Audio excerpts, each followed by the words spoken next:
اعوذ باللہ من الشیطان الرجیم بسم اللہ الرحمن الرحیم وَإِذْ قَالَتِ الْمَلَائِكَةُ يَا مَرْيَمُ إِنَّ اللَّهَ اصْطَفَاكِ وَطَهَّرَكِ وَاصْطَفَاكِ عَلَى نِسَاءِ الْعَالَمِينَ يَا مَرْيَمُ اقْنُتِي لِرَبِّكِ وَاسْجُدِي وَارْكَعِي مَعَ الرَّاكِعِينَ ذَلِكَ مِنْ أَنْبَاءِ الْغَيْبِ نُوحِيهِ إِلَيْكَ وَمَا كُنْتَ لَدَيْهِمْ إِذْ يُلْقُونَ أَقْلَامَهُمْ أَيُّهُمْ يَكْفُلُ مَرْيَمَ وَمَا كُنْتَ لَدَيْهِمْ إِذْ يَخْتَصِمُونَ صدق اللہ العظیم۔ محترم سامعین، آج کے سبق میں ہم سورۃ آل عمران آیت نمبر 42 سے 48 تک پڑھیں گے۔ یہ پارہ نمبر 3 کا رکوع نمبر 13 ہے۔ اللہ تعالیٰ ارشاد فرماتا ہے وَإِذْ قَالَتِ الْمَلَائِكَةُ، اور یاد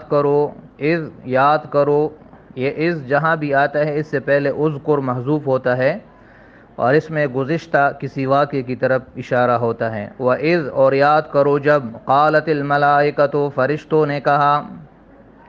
فرشتوں نے فرمایا بی بی مریم سے، یا مریم، کہ اے مریم، ان اللہ اصطفاکی، بے شک اللہ نے تجھے چن لیا۔ اصطفا یصطفی، اسی سے لفظ ہے مصطفیٰ، ہم کہتے محمد مصطفیٰ چنا ہوا۔ ان اللہ اصطفاکی، بے شک اللہ نے تجھے چن لیا، اللہ نے تجھے منتخب کر لیا۔ وطہرک، اور تجھے پاک کر دیا۔ واصطفاک، اور تجھے منتخب کر دیا، تجھے چن لیا۔ علی نساء العالمین، تمام جہان کی عورتوں پر۔ نساء جمع ہے، مراد عورتیں، اس کی واحد امرأتن آتی ہے، ایک عورت، اور نساء کے معنی بہت سی عورتیں، تمام جہان کی عورتوں پر۔ یا مریم اقنتی، اے مریم، اقنتی تابعداری کرو، لربک، اپنے رب کی، واسجدی، اور سجدہ کرو، وارکعی، اور رکوع کرو، مع الراکعین، رکوع کرنے والوں کے ساتھ۔ ذالک، یہ واقعہ، من انباء الغیب، کچھ غیب کی خبروں میں سے ہے، یہ غیب کی خبروں میں سے چند واقعات ہیں۔ نوحیہ الیک، جسے ہم آپ کی طرف وحی کرتے ہیں۔ اشارہ یہ مریم علیہ السلام کا واقعہ اور زکریا علیہ السلام کا واقعہ اور پھر عمران اور اس کی بیوی کا واقعہ، اس کی طرف اشارہ ہے کہ یہ تو آپ کے پیدائش اور آپ کے زمانے سے بہت پہلے کے واقعات ہیں، جسے اللہ اپنی وحی کے ذریعے آپ کو بتاتا ہے اور آپ اپنی امت کو بتا رہے ہیں۔ وَمَا كُنْتَ لَدَيْهِمْ، اور نہیں تھے اے میرے نبی آپ، لدیہم ان لوگوں کے پاس، اذ یلقون، جب وہ ڈال رہے تھے، اقلامہم، اپنی قلمیں۔ اقلام جمع قلم کی، اس سے مراد وہ قلم ہے جس سے وہ تورات کی تختیاں لکھتے تھے اور تورات لکھتے تھے، اور پھینکنے والے بیت المقدس کے جو خدام ہے اور جو خادمین ہے وہ ہے۔ جب وہ اپنے قلم پھینک رہے تھے، ڈال رہے تھے دریا میں، ایہم یکفل، اس کے لیے کہ کون ان میں سے مریم علیہ السلام کی کفالت کرے گا۔ وما کنت لدیہم، اور آپ نہیں تھے، لدیہم ان کے پاس ہے میرے نبی، اذ یختصمون، جب وہ جھگڑ رہے تھے اس بات پر کہ بی بی مریم کی کفالت اس کو مل جائے، اس پر وہ جھگڑ رہے تھے۔ اذ قالت الملائکۃ، یاد کرو وہ وقت جب فرشتوں نے کہا، یا مریم، اے بی بی مریم، ان اللہ، بے شک اللہ، یبشرک، آپ کو خوشخبری دیتا ہے، یبشرک، جب مرد ہو تو یبشرک آئے گا، اور یہ چونکہ عورت ہے تو یبشرک۔ ان اللہ یبشرک، بے شک اللہ خوشخبری دیتا ہے، بشارت دیتا ہے آپ کو، بکلمۃ منہ، اپنے ایک کلمے کی، جو خاص اللہ کے کلمے کن سے پیدا ہوگا، بغیر مادی اسباب کے، یہ نقطہ یاد رکھے، بغیر مادی اسباب کے۔ اسمہ المسیح، جس کا نام ہوگا مسیح، عیسیٰ بن مریم، یعنی عیسیٰ بی بی مریم کا بیٹا۔ مسیح یہ لقب ہے اور عیسیٰ نام ہے اور مریم اس کی ماں کا نام ہے۔ جس کا نام ہوگا مسیح علیہ السلام، یعنی عیسیٰ علیہ السلام بی بی مریم کا بیٹا۔ وجیہن، بڑے مرتبے والا، فی الدنیا والآخرہ، دنیا اور آخرت میں۔ وجیہن وجہ سے نکلا ہے، وجہ چہرے کو کہتے ہیں، پختو کی منگوایو چڈیر اچت سڑے وے ویدا ڈیر مخوری سڑے دے، یعنی ہر سڑے داغم مخ اخلی اور داغ احترام کئی نو دغ توئی وجیہا وجیہن بڑے مرتبے والا فی الدنیا والآخرہ دنیا اور آخرت میں، ومن المقربین اور اللہ کے بڑے مقرب لوگوں میں سے ہوگا، اللہ کے قرب اور نزدیک لوگوں میں سے ہوگا، اللہ کے مقربین میں سے ہوگا، اسے قرب اور نزدیکی کا اعلیٰ مرتبہ حاصل ہوگا۔ وَيُكَلِّمُ النَّاسَ اور وہ لوگوں سے باتیں کرے گا فی المہد ماں کی گود میں یا پالنے میں، وَكَهْلًا اور پکی عمر میں، وَمِنَ الصَّالِحِينَ اور وہ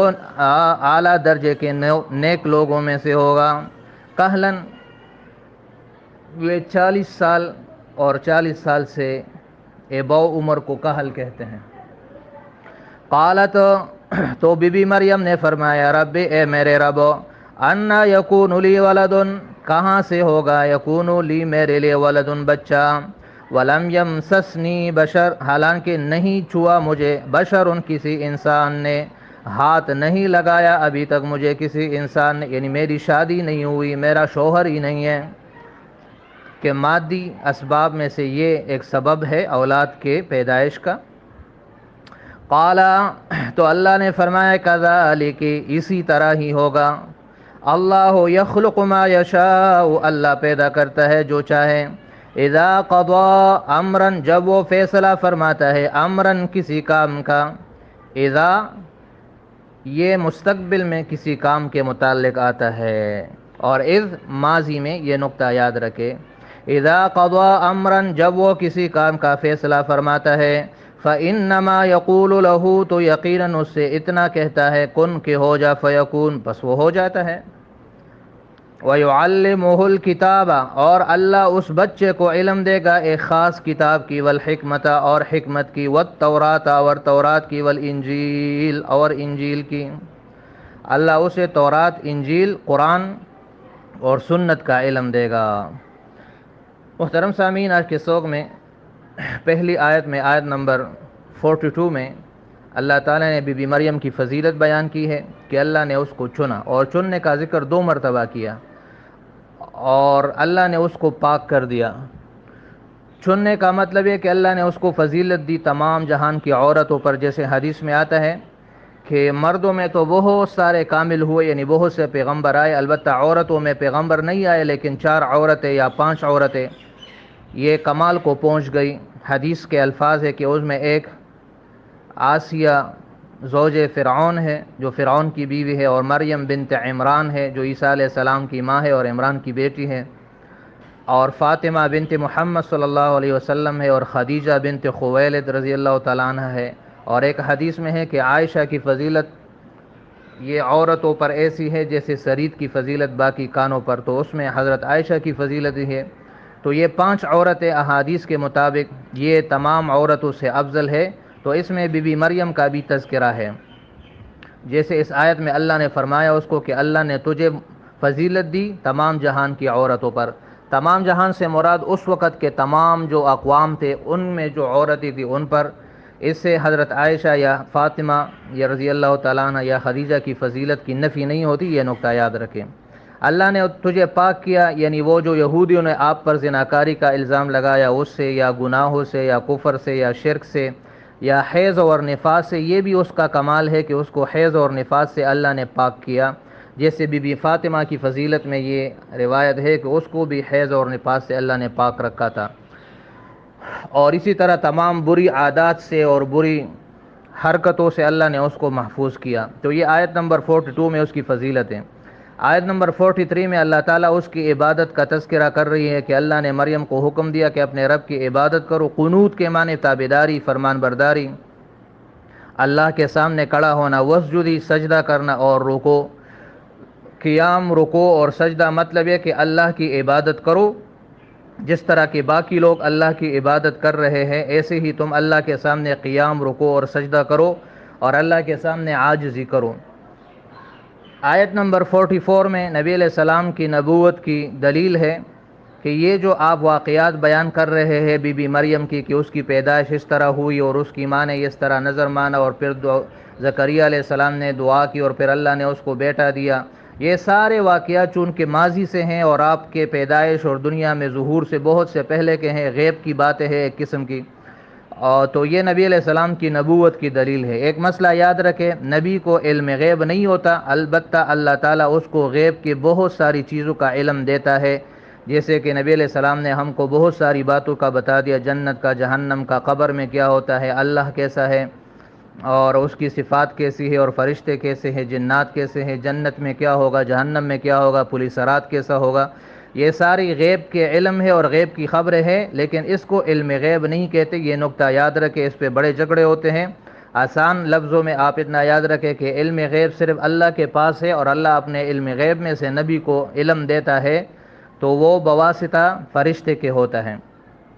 اور اس پر دلیل یہ ہے کہ آگے دیکھیں اللہ فرماتے آپ نہیں تھے ان کے پاس اے نبی جب وہ اپنے قلم پھینک رہے تھے۔ اس سے یہ مطلب اور یہ مسئلہ معلوم ہو گیا کہ نبی علیہ السلام حاضر ناظر نہیں ہے، جیسے کہ بریلوی لوگوں کا کچھ عقیدہ ہے کہ نبی علیہ السلام ہر جگہ حاضر ناظر ہے، ورنہ یہاں اللہ فرماتا کہ آپ یہ نہ فرماتا کہ آپ نہیں تھے ان کے پاس جب وہ اپنے قلم پھینک رہے تھے کہ کون مریم کی کفالت کرے گا۔ تو اس سے دونوں باتوں کی نفی ہوئی کہ نبی کو علم غیب بھی نہیں ہے اور نبی حاضر اور ناظر بھی نہیں ہے، ہر جگہ موجود بھی نہیں ہے، اس کو ہر چیز کا علم نہیں ہوتا۔ ہاں اللہ اس کو علم دے تب ان کو علم ہوتا ہے۔ وہ قلم ڈال رہے تھے اس لیے کہ مریم کی کفالت کون کرے گا، اس بات پر وہ جھگڑ رہے تھے، تو اس کے لیے قرآن دازی کا فیصلہ ہوا۔ وہاں دریا تھا کہ انہوں نے اپنے قلم اس میں پھینکے کہ جس کا قلم پانی کے الٹی سمت میں بہہ جائے یا اپنی جگہ پر ٹہرا رہے تو وہی مریم کی کفالت کرے گا، اور اس طرح قرآن حضرت زکریا علیہ السلام کے نام نکلا اور وہی اس کی کفالت کے ذمہ دار ہو گئے۔ آگے اللہ فرماتے ہیں کہ یاد کرو جب فرشتوں نے بھی مریم سے کہا کہ اللہ تجھے، یہاں سے عیسیٰ علیہ السلام کی پیدائش کا واقعہ شروع ہوا ہے کہ اللہ تمہیں خوشخبری دیتا ہے کلمے کی جس کا نام مسیح عیسیٰ بن مریم ہوگا، بڑے مرتبے والا ہوگا دنیا میں بھی اور آخرت میں بھی، اور اللہ کے نیک بندوں میں سے ہوگا۔ یہ سارے عیسیٰ علیہ السلام کے صفات اور فضیلت اور معجزات کا بیان ہے کہ وہ لوگوں سے باتیں کرے گا، بچپن میں باتیں کس طرح کی تھی وہ آگے سورہ مریم میں آ جائے گی، اور پکی عمر میں یہ تب ہوگا جب عیسیٰ علیہ السلام دوبارہ دنیا میں آئیں گے۔ تو یہ ایک اور لحاظ سے عیسیٰ علیہ السلام کا معجزہ ہے۔ یاد رکھے کہ عیسیٰ علیہ السلام دنیا سے جب گئے 33 سال کی عمر میں، واپس آئیں گے 24 سال زندگی گزاریں گے، تو یہ اللہ تعالیٰ نے پیشن گوئی بھی کر دی کہ وہ باتیں کرے گا اور دوبارہ دنیا میں نازل ہوگا۔ اور یہ ایک نقطہ اور یاد رکھے کہ ہزاروں سال آسمانوں پر رہنے کے باوجود اس میں تغیر اور تبدل اتنا نہیں آیا، وہ بڑھاپے کی عمر میں پھر آئے گا۔ اور اس میں عیسیٰ علیہ السلام سے الوہیت کی نفی بھی کر دی کہ اس پہ پیدائش کا مرحلہ بھی آیا، وہ بچپن بھی اس نے گزارا، اور اس پر پھر پکی عمر کا زمانہ بھی آئے گا اور پھر وہ فوت بھی ہوگا۔ تو یہ ساری باتیں اس بات کی نفی کر رہی ہے کہ وہ نہ خدا ہے نہ خدا کا بیٹا ہے۔ تو اب آگے اللہ فرما رہے کہ جب فرشتوں نے بی بی مریم کو خوشخبری دی کہ اللہ آپ کو بیٹا دے گا تو وہ بڑی حیران ہوئی، کہنے لگی کہ میرا بیٹا کیسے ہوگا حالانکہ میرا تو شوہر ہی نہیں ہے۔ تو اللہ نے فرمایا کہ یہ اللہ کے لیے کچھ مشکل نہیں، اللہ جیسا چاہتا ہے پیدا کرتا ہے، وہ بس کن کہتا ہے اور ہو جاتا ہے۔ اور یہ بچہ عام بچہ نہیں ہوگا بلکہ اس کے بہت سارے معجزات اور بہت ساری فضیلتیں ہیں کہ اللہ اس کو کتاب کا، یہ مراد یہاں قرآن ہے کہ وہ جب آخری زمانے میں آئے گا تو قرآن اور سنت کا اس کو اللہ کی طرف سے وحی طور پر علم دیا جائے گا، اور تورات اور انجیل کا اس کو علم دیا جائے گا، یہ اس کی فضیلت ہے۔ آگے پھر اس کے معجزات ہے۔ یہ بات یاد رکھے کہ یہ جتنی گفتگو فرشتے نے کی ہے مریم علیہ السلام سے، یہ جبرائیل علیہ السلام ہے، اور کبھی انسانی شکل میں آئے کبھی اپنی اصلی شکل میں گفتگو ہوئی۔ اس سے یہ ثابت نہیں ہوتا کہ بی بی مریم جو ہے وہ نبیہ ہے، کیونکہ آگے قرآن میں ایک اور آیت ہے کہ جتنے بھی اللہ نے نبی بھیجے ہیں وہ سارے مرد تھے، مرد۔ البتہ یہ بی بی مریم کی کرامت ہے، اور وہ اللہ تعالیٰ کی بڑی نیک ولیہ عورت تھی، تو وہ اولیاء اللہ میں سے ہے، اور ولیوں کو اللہ کرامت دیتا ہے، تو یہ اس کی کرامت ہے، یہ نقطہ یاد رکھے۔ تو آج کے سبق کا خلاصہ اس میں بی بی مریم علیہ السلام کی فضیلتیں اللہ نے بیان کی ہے، ان کی عبادت بیان کی ہے کہ وہ کتنی عبادت گزار تھی، اور پھر آگے عیسیٰ علیہ السلام کی پیدائش کا تذکرہ ہے اور اس کے جو فضیلتیں ہیں اور اس کے جو معجزات ہیں اس کا تذکرہ ہے۔ باقی انشاءاللہ کل پڑھیں گے، آج کے لیے اتنا کافی ہے۔ صدق اللہ العظیم و صدق رسولہ النبی الکریم۔ السلام علیکم ورحمۃ اللہ وبرکاتہ۔